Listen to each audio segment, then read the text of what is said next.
Meus caros, comentário aqui no conteúdo edificante. Nós vamos falar de alguns fatos curiosos que acontecem no meio da igreja. Já vai deixando o seu like e se inscrevendo no canal se porventura não é inscrito. Recentemente eu tive uma notícia que uma cantora, pregadora do evangelho, acabou falecendo no púlpito. Isso em Campo Grande, parece que era da Assembleia de Deus, quando ela mencionava Deus é bom, ou dizia. E cabe a gente refletir acerca disso. Mas antes, quero relatar algo que aconteceu parecido, muito próximo, na minha congregação. Eu conheci o irmão, obreiro, dirigente, pastor, etc., e que até me ajudou no início da minha caminhada de ser obreiro, né? Obreiro novato, que ele acabou passando por isso. Ele já dizia algumas vezes para mim, quando a gente conversava em reuniões ou até mesmo à parte no culto: olha, irmãozinho, eu acho que não vou passar muito tempo aqui na terra, não. Acho que o Senhor vai me recolher. Eu disse: por quê, irmão? Não, é porque eu venho sentindo aí umas dores muito fortes no coração, eu já estou indo no médico, o médico está me desenganando, eu acho que não tem mais jeito para mim. Isso que ele me falou foi um pouco mais, um pouco menos de um ano. E depois veio acontecer mesmo o óbito dele, mas curiosamente em cima do púlpito também, como essa mulher. Ele estava fazendo aquilo que se diz no meio evangélico a primeira parte, ou o início do culto, né, que depende de cada denominação, mas na minha era feito uma breve oração, ou às vezes até uma oração um pouco longa, e falava de informações da própria instituição, e cantava, dava oportunidade para os irmãos participar do culto, depois passava para a segunda parte, que seria assim, a ministrar da palavra. E ele estava fazendo essa primeira parte. E no momento da oração, ele acaba falecendo. Né? Os irmãos estavam orando, uma hora viram um silêncio, o microfone caiu, foram ver o que tinha acontecido, ele estava lá, caído e já em óbito. Eu não estava nesse dia na igreja, estava caminhando e me deparei com o pessoal da igreja no hospital. Eu achei muito estranho aquilo, fiquei pensando alguma coisa de grave aconteceu. Depois eu fui saber aquele irmão que tinha falado comigo. Então, isso acontece, né? É um fato curioso. Você pensa: puxa vida, o irmão em cima do púlpito, pregando, cantando, cai morto. Aí vem os mais santarrão e diz: não seria pecado? Será que ele não estava bem com Deus e morreu ali porque o altar é santo? Ora, o altar não é mais o altar de outrora, né? Da época da antiga aliança de Moisés. O altar santo é uma outra configuração, é simbólico, não é o púlpito necessariamente. Pode sê-lo, mas pode ser outras coisas também. Pode ser o local que você está orando, tentando estar na presença de Deus para apresentar o seu sacrifício vivo, que é a sua devoção, a sua adoração a Deus, em espírito e em verdade. Mas se cogita quando acontece algo nesse sentido, e não é a primeira vez, essa irmã aí que acabou falecendo não foi a primeira, não será a última, possivelmente, vai acontecer. Aconteceu, acontece, vai acontecer, é natural. E eu trouxe esse exatamente noticiário, e até mesmo fazendo esse comentário, para atentar para uma outra coisa. Porque às vezes o irmão fica nessa questão: olha, não estava bem com o Senhor, olha, estava em pecado. Mas, contudo, todavia, tem outro lado para ser averiguado, que é a questão que muitos crentes não cuidam da sua própria saúde. No caso do irmão, ele até ia no médico, estava vendo, enfim, mas já era talvez muito tarde. Se ele fosse antes, né, ou se ele se preocupasse com a sua saúde antes, talvez ele não teria tido o que ele teve, aquele mal súbito. Os irmãos têm que procurar, né, especialistas. tem que procurar saber o que come, né? Uma nutricionista ou um nutricionista. Tem que procurar pessoas especiais na área da medicina, né? Ou especialistas, para cuidar do seu físico. Não tem pecado nenhum, aliás. E até um mandamento, tem que cuidar do templo do Espírito. Para que não suceda isso. Porque muitas das vezes a gente acaba morrendo, passando por pouco tempo aqui na Terra, não é por conta do pecado. É por conta do pecado naquele sentido, né, de coisa mais perversa, de condenação para o fogo do inferno. Pecado grave, pecado que leva à morte. Mas é o pecado de não cuidar do seu próprio corpo. O erro de não cuidar do seu próprio corpo. Né? Um vacilo nesse sentido. Aí eu fico pensando, tem pessoas que duram bastante, mas tem outras pessoas que não duram bastante. Aí muitos vão dizer, mas é porque Deus quis. Não necessariamente. A pessoa tem que procurar se cuidar. A minha avó morreu com 95 anos. No entanto, já 3 filhos dela já faleceram bem antes da idade de 70 anos, né? Teve uma agora recentemente faleceu com 71. Então não chegar nem a 90 anos, nem quase, ou não vão chegar, não vão chegar, né, a 90 anos. E o tempo da minha avó é um tempo muito complicado na questão da saúde, na questão da própria comida, não se tinha muita coisa para comer, apesar de ter uma certa fartura na lavoura, né? Mas eram outros tempos, década de 1920, e você percebe que boa parte dessa gente que nasceu na década de 1920, de 10, isso, 1910, 1920, elas estão aí vivendo centenárias. Mas por quê? Cuidado também. É a questão até mesmo de trabalhar no campo, trabalhar muito, ajuda. Tivemos uma pessoa aqui na cidade mesmo, que morreu com 103 ou 104 anos. E ele, com 102, 103 anos, trabalhava na lavoura, trabalhava cultivando, cuidando da sua horta, cuidando do seu jardim, fazendo suas tarefas caseiras, domésticas, com saúde. Pois mais tarde ele acabou tendo um probleminha com a sua visão, aí outros problemas, e acabou levando ele a óbito, mas durou 100 anos. Então tudo isso tem que ser analisado. Em vez de ser a pessoa acusada, olha, estava em pecado, morreu. Não é bem assim. No caso, não sei da mulher o que teria lhe ocasionado, se ela já estava passando por alguma patologia, mas esses fatos súbitos, né, ou mortes súbitas, acontecem do nada, né, mas acontece, claro, com algum motivo. Às vezes a pessoa está muito agitada, estressada, depressiva, fica acumulando aquela problemática toda internamente, e aquilo vira uma bola de neve. Uma hora, né, acaba realmente acontecendo algo de ruim. E nós temos que pensar, meus caros, que nós somos feitos de bio-vida, psico-mente, socialmente, eu sou, social, né? E também espiritualmente. Nós não somos só espiritual. Né? Nós estamos nessa vida, temos essas outras opções, ou outras formações, melhor dizendo, nós. Então é para tentar para isso, tá? Porque pode acontecer mais esses fatos curiosos, mas porque não se cuida.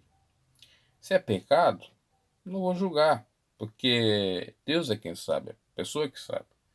Mas tudo indica que é essa falta de vigilância e de precaução dos crentes com relação à sua saúde, porque acho que é até pecado. Acho que é até pecado fazer um exercício físico, acho que é até pecado fazer uma pedalada, uma caminhada, né? Fazer alguns exercícios físicos até mesmo com alguns instrumentos, né? Tudo é pecado. Pecado é não cuidar do corpo. Pecado é você viver no exagero, no extremismo.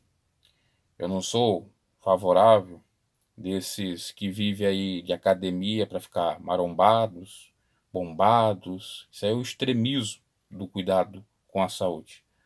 Mas que nós devemos cuidar dela, temos. Não podemos ir para outro extremismo, que tudo é errado.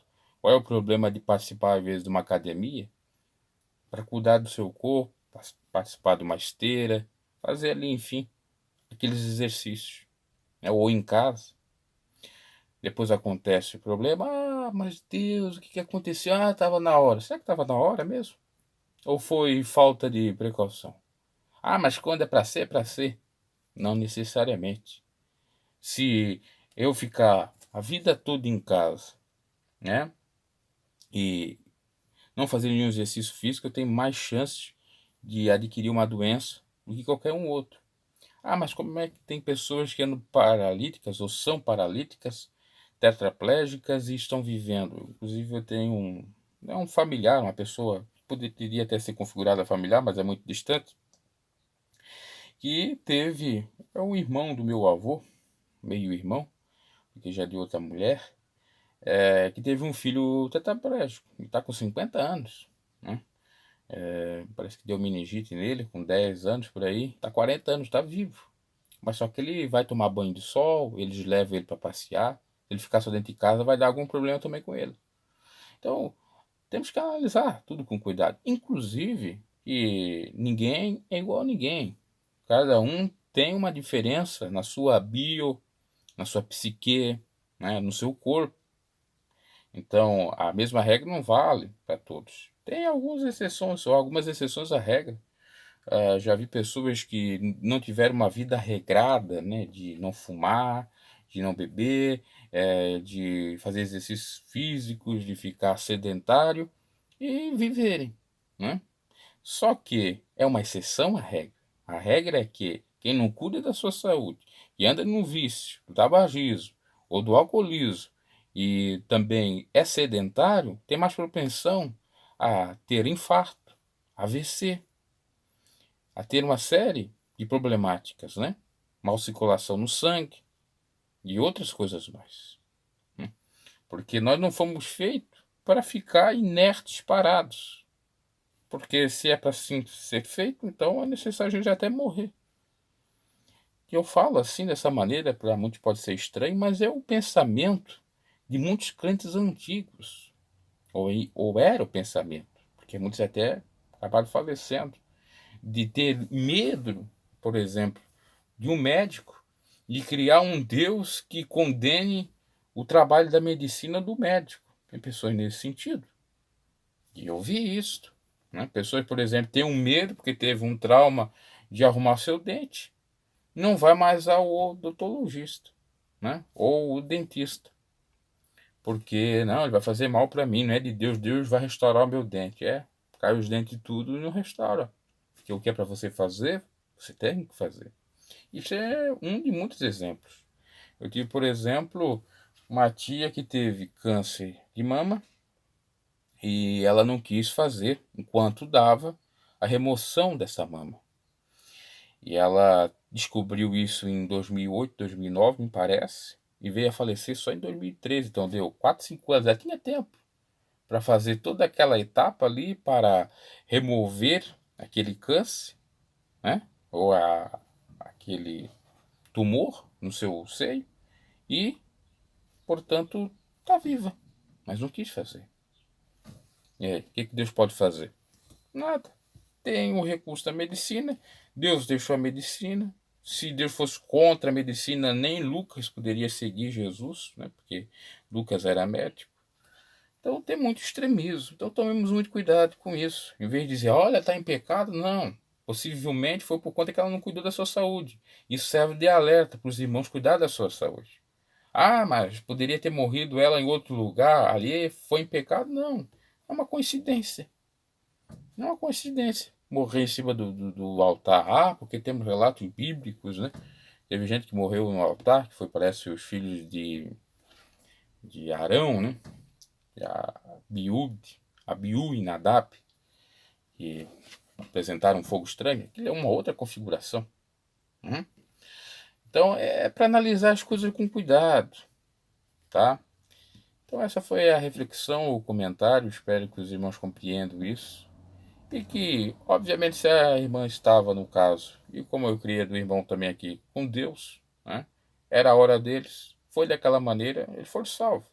Mas o que eu fico aqui batendo na tecla é que às vezes se ele estivesse preocupado mais com a saúde, no seu caso da irmã, mas nesse caso do irmão poderia ser assim, eles poderiam estar mais tempo na terra, né? E desfrutando das bênçãos do Senhor. Porque o que é para nós fazer, Deus não vai descer do céu e fazer. Nós temos que fazer. Cuidar do nosso corpo. Ora, Ele deu-nos saúde, deu-nos inteligência. Vamos fazer a nossa parte. Aí muitos irmãos eles ficam escandalizados, é carnuda, porque está cuidando do corpo. Olha, bolas. Então a gente nem cabe aqui mais refletir mais nada. Uma coisa interessante que até Jesus cuidava do corpo dele, entre aspas, porque quando Jesus caminhava, percorria, já que não tinha, obviamente, um animal, porque não era rico, não era carregado que nem os reis, né? Por aquele, tem um nome aquilo, não me recordo, tipo uma espécie de uma madeira que eles carregavam os escravos, os eunucos carregavam o rei, já que Jesus não tinha isso. Ele tinha que andar de a pé, percorrer de a pé, quilômetros e quilômetros. E isso é bom. É bom tanto para o físico como para a mente. Então Jesus fazia seus exercícios físicos. E os irmãos hoje em dia, até mesmo com a comodidade de internet, não sai mais da internet, e fica fazendo as tarefas de casa, mas não sai de casa, tem que sair de casa. Jesus nem casa tinha, ele saía. As pessoas não querem sair. Aí coloca como se Deus condenasse o sair, coloca como se Deus condenasse o caminhar, coloca como se Deus condenasse a pessoa viajar, ou frequentar determinados lugares, ou visitar a praia, visitar um lugar de mata, etc. Os lugares, a natureza de Deus. Então é para pensar. Nem tudo que é. O homem, a religião cria pecados. Deus, ele de fato lhe alerta. E você tem que seguir os alertas de Deus. Que tudo aquilo que passa, aquilo que Deus pôs como alerta, já é um extremismo. Já é criar ou inventar pecados. Enfim, nós poderíamos falar aqui de várias coisas. Vou encerrar e que Deus abençoe e até a próxima. E agora vamos aproveitar o verão, está chegando aí, para fazer exercício físico, para cuidar do nosso corpo. Aliás, tem que cuidar durante o ano inteiro, para que muitas coisas ruins não venham nos suceder. Vamos trabalhar com a prevenção, porque mais vale prevenir do que remediar. Às vezes nem remediar não adianta mais. É irremediável. Claro que culmina para pessoas que não têm o hábito de cuidar da sua saúde em morrer mais cedo ou ir ao óbito. Deus abençoe e faça você pensar aquilo que Jesus disse: amarás o próximo como a ti mesmo. Você tem que amar você. E o amar você não é ser egocêntrico, não é ser egoísta, não é ser narcisista, individualista, não. É zelo. O que é zelo? Cuidado. Cuidado com esse templo, com essa casa, com esse corpo. O zelo da tua casa me devora. Nós somos casa de Deus. Pense nisso. É tanto fisicamente como espiritualmente e mentalmente. Pense. Deus os abençoe.